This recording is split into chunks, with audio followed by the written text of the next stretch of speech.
Anime fans and welcome back to the channel. आपका इस channel पर मिलते हैं amazing anime edits, epic moments, anime facts और लेटेस्ट अपडेट्स। अगर आप भी एनिमे के फैन हो तो चैनल को सब्सक्राइब करना मत भूलना। तो चलिए आज की वीडियो बिना किसी देरी के शुरू करते हैं। हर जुजुत्सु काइसेन फैन जानता है कि कर्स्ड एनर्जी नेगेटिव इमोशन से बनती है, लेकिन एक सवाल है जिसका जवाब ना गोजो ने दिया, ना केंजाकू ने और ना ही सकुना ने। आखिर सबसे पहले कर्स्ड एनर्जी आई कहाँ से, या फिर सबसे पहले कर्स्ड एनर्जी बनी कैसे? अगर कर्स्ड एनर्जी इंसानों के फियर, हेट्रेड और सैडनेस से बनती है तो दुनिया की सबसे पहली कर्स्ड एनर्जी कहाँ से आई? और अगर इसका जवाब हमें मिल गया तो शायद हम जेजेके की सबसे बड़ी मिस्ट्री सॉल्व कर देंगे। आज की वीडियो में हम एक्सप्लोर करेंगे एक ऐसी थ्योरी जो पूरी जुजुत्सु काइसेन की हिस्ट्री को बदल सकती है, the real origin of the cursed energy. Anime और मांगा के according cursed energy negative emotion से जनरेट होती है, चाहे वो नेगेटिव इमोशंस किसी भी तरह के हो, फियर, एंगर, रिग्रेट और हेट्रेड। जितनी ज़्यादा नेगेटिविटी उतनी ज़्यादा कर्स्ड एनर्जी। इसी एनर्जी से कर्सेस पैदा होते हैं और इसी एनर्जी को कंट्रोल करके सोर्सरर्स फाइट करते हैं। सिंपल लगता है ना, लेकिन यहीं से प्रॉब्लम्स शुरू होती हैं, क्योंकि अगर कर्स्ड एनर्जी नेगेटिविटी से बनती है तो सबसे पहले नेगेटिविटी आई कहाँ से, या फिर सबसे पहले नेगेटिविटी किसने क्रिएट की, और सबसे पहले कर्स कैसे बना? सोचो, हजारों साल पहले का टाइम, जब ना किंगडम्स थे, ना मॉडर्न सिविलाइजेशन, ना जुजुत्सु हाई, सिर्फ इंसान और एक डेंजरस वर्ल्ड। उस वक्त ह्यूमंस हर चीज़ से डरते थे, डार्कनेस से, लाइटनिंग से, स्टॉर्म्स से, वाइल्ड एनिमल्स से, डेथ से और सबसे इम्पोर्टेंट अननोन चीज़ों से। जब पहले ह्यूमंस ने किसी अपने को मरते हुए देखा होगा तब उन्होंने पहली बार डेथ का फियर फील किया होगा। और जेजेके के यूनिवर्स में फियर हैज़ पावर, बहुत पावर। हो सकता है कि उसी कलेक्टिव फियर ने एक टाइनी स्पार्क क्रिएट की हो, एक ऐसी एनर्जी जो पहले कभी एग्जिस्ट नहीं करती थी, the first drop of cursed energy. अब थ्योरी और डार्क हो जाती है।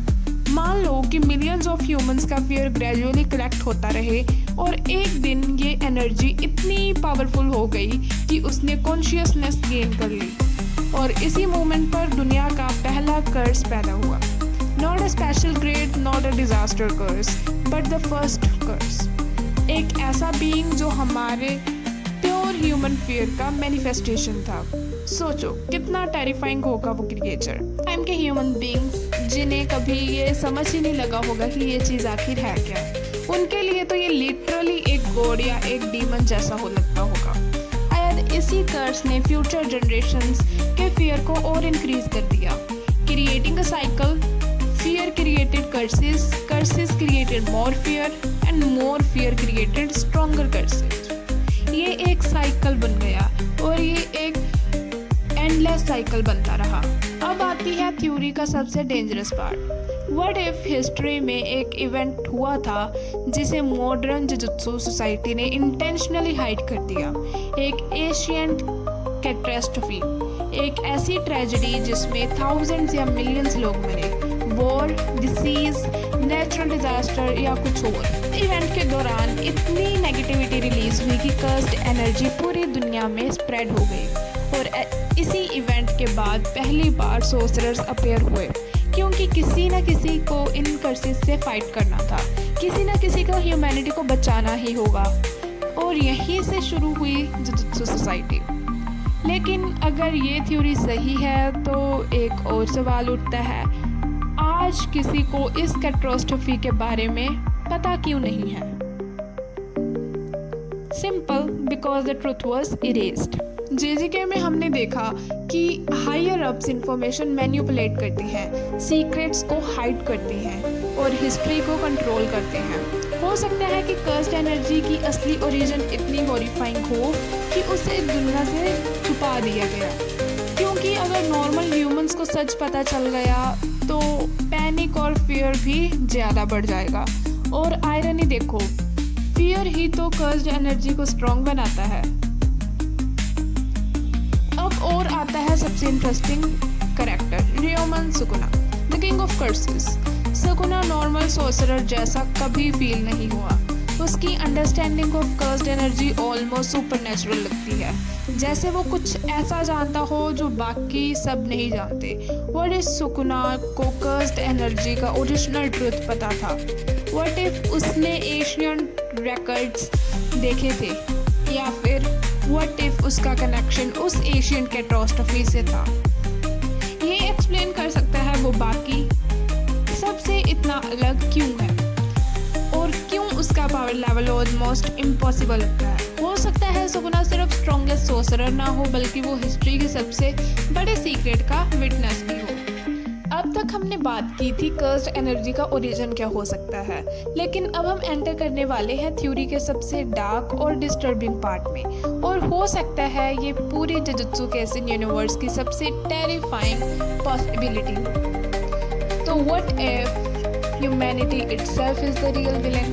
सोचो एक सेकंड के लिए। हम हमेशा कर्सेस को मॉन्स्टर समझते हैं, हम उन्हें इवल बीइंग्स कहते हैं, हम सोचते हैं कि वो ह्यूमैनिटी की एनिमीज हैं।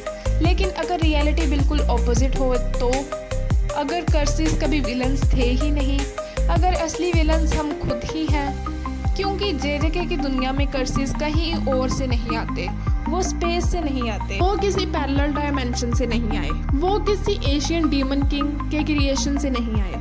उनका जन्म होता है हमारे अंदर से। हर बार जब कोई इंसान किसी चीज़ से डरता है, एक छोटी सी नेगेटिविटी रिलीज होती है। हर बार जब कोई किसी से नफरत करता है, कर्स्ड एनर्जी बढ़ती है। हर बार जब कोई किसी को जेलसी फील करवाता है या वो खुद फील करता है, तो रिग्रेट फील करता है, पेन फील करता है, दुनिया में और ज़्यादा कर्स्ड एनर्जी ऐड होती जाती है। और सोचो, एक इंसान की नेगेटिविटी कितनी छोटी होगी, लेकिन जब बिलियंस ऑफ ह्यूमंस रोज़ ये इमोशंस फील करते हैं तो क्या होता होगा। इमेजिन करो पूरी दुनिया, हर सेकंड किसी न किसी जगह कोई रो रहा है, कोई किसी अपने को लूज कर रहा है, कोई वॉर में मर रहा है, कोई बेट्रेयल फेस कर रहा है, कोई लोनलीनेस से स्ट्रगल कर रहा है, और इन सब इमोशंस का रिजल्ट मोर कर्स्ड एनर्जी, और ज़्यादा कर्स्ड एनर्जी, और फिर और ज़्यादा कर्सेस। मतलब टेक्निकली हम ही अपने मॉन्स्टर्स क्रिएट कर रहे हैं, और सबसे स्कैरी बात, हमें पता भी नहीं। हम कर्सेस को डिस्ट्रॉय करते रहते हैं, लेकिन उनके सोर्स को कभी डिस्ट्रॉय नहीं कर पाते, क्योंकि सोर्स कोई ऑब्जेक्ट ही नहीं है, सोर्स कोई लोकेशन नहीं है, सोर्स ह्यूमैनिटी खुद ही है। और इसी वजह से एक टेरिफाइंग साइकिल एग्जिस्ट करता है। हम फियर क्रिएट करते हैं, फियर से कर्सेस पैदा होते हैं, कर्सेस लोगों को अटैक करते हैं, लोग और ज़्यादा फियर फील करते हैं, और उस फियर से और स्ट्रॉन्गेस्ट कर्सेस पैदा हो जाते हैं। इट्स एन एंडलेस लूप, एक ऐसा साइकिल जो शायद हज़ारों सालों से चल रहा है और शायद कभी रुकेगा भी नहीं। अब एक और चीज़ नोटिस करो, जेजेके में जितने पावरफुल कर्सेस हैं वो सब ह्यूमैनिटी के डीपेस्ट फियर्स को रिप्रेजेंट करते हैं।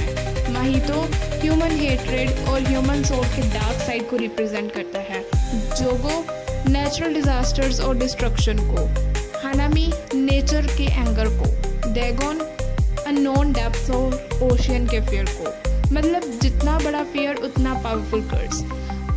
और अगर ये पैटर्न सच है तो एक सवाल उठता है, दुनिया का सबसे बड़ा फियर क्या है? डेथ, लोनलीनेस, बीइंग फॉरगेटन, या फिर हम खुद? क्या पता ह्यूमैनिटी का सबसे बड़ा फियर ह्यूमैनिटी ही हो। डिग्री देखो, वॉर्स किसने स्टार्ट की? ह्यूमंस ने। मास डिस्ट्रक्शन किसने क्रिएट की? ह्यूमंस ने। हेट्रेड स्प्रेड किसने की? ह्यूमंस ने। तो अगर कर्सेस ह्यूमैनिटी के फियर्स का रिफ्लेक्शन है तो वो सिर्फ मॉन्स्टर्स नहीं, वो ह्यूमैनिटी का मिरर है। वो हमें वही दिखाते हैं जो हम खुद बन चुके हैं, और इसी वजह से शायद जेजेके की दुनिया इतनी ट्रैजिक है, क्योंकि सोर्सरर्स एक इम्पॉसिबल बैटल लड़ रहे हैं। वो कर्से से फाइट करते हैं, रोज़ अपनी जान रिस्क में डालते हैं, लेकिन चाहे वो कितनी भी पावरफुल क्यों ना हो जाएं, वो कभी परमानेंटली जीत नहीं सकते, क्योंकि जब तक ह्यूमंस एग्जिस्ट करते रहेंगे, नेगेटिव इमोशंस भी एग्जिस्ट करेंगे, और जब तक नेगेटिविटी एग्जिस्ट करेगी, कर्स्ड एनर्जी भी एग्जिस्ट करेगी, और जब तक कर्स्ड एनर्जी है तब तक कर्सेस भी वापस आते रहेंगे। सोचो, गोजो सातोरू कितना पावरफुल था, ऑलमोस्ट इनविंसिबल, फिर भी वो दुनिया से कर्सेस को कम्प्लीटली इरेज नहीं कर सका। क्यों? क्योंकि प्रॉब्लम स्ट्रेंथ की कभी थी ही नहीं, प्रॉब्लम ह्यूमन के नेचर की थी। और ह्यूमन नेचर को कोई 6 आइज चेंज नहीं कर सकता, कोई लिमिटलेस चेंज नहीं कर सकता, कोई डोमेन एक्सपेंशन नहीं मार सकता। अब इमेजिन करो एक इम्पॉसिबल सिनेरियो, एक ऐसी दुनिया जहाँ कोई हेटरेड ना हो, कोई फियर, जेलसी, रिग्रेट या सफरिंग ना हो।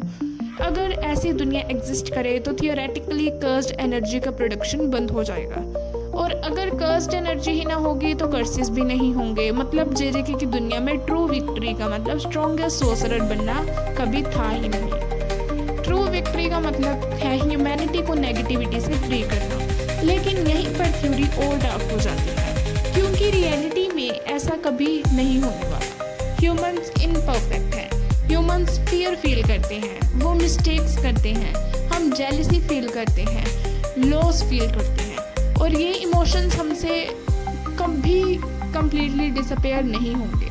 मतलब एक सेंस में मॉर्टल हैं। चाहे उनकी बॉडी डिस्ट्रॉय हो जाए, चाहे उनका नाम ख़त्म हो जाए, उनका कंसेप्ट हमेशा ज़िंदा रहेगा, क्योंकि वो हमारे अंदर ज़िंदा है। और शायद यही जुजुत्सु काइसेन का मोस्ट ट्रेजिक ट्रुथ है। The greatest enemy was never Sukuna, never Mahito, nor Kenjaku. The greatest enemy has always been humanity itself. तो गाइज, ये थी मेरी theory on the real origin of cursed energy. क्या cursed energy किसी Asian catastrophe से आई, या पहले कर्स ह्यूमन फियर का मैनिफेस्टेशन था? और क्या सुकुना सच में इस सीक्रेट को जानता है, या फिर गेगे अकुतामी के पास कोई और शॉकिंग रिवील छुपा हुआ है? कमेंट करके ज़रूर बताओ कि तुम्हारी थ्योरी क्या है। अगर आपको वीडियो पसंद आई हो तो वीडियो को लाइक करो, शेयर करो और चैनल को सब्सक्राइब करना मत भूलना। मिलते हैं इन द नेक्स्ट वीडियो। तब तक के लिए याद रखो, हर मिस्ट्री का एक आंसर होता है, और हर आंसर के पीछे एक और मिस्ट्री। और गाइस, मैं अब से शॉर्ट वीडियोस अपलोड करने लग पड़ी हूँ, तो अगर आपको शॉर्ट वीडियोस पसंद हैं तो आप वो वीडियोस भी चेकआउट कर सकते हैं जो एनिमीज़ पर बने हुए हैं। तो bye bye guys, thanks for watching, sayonara.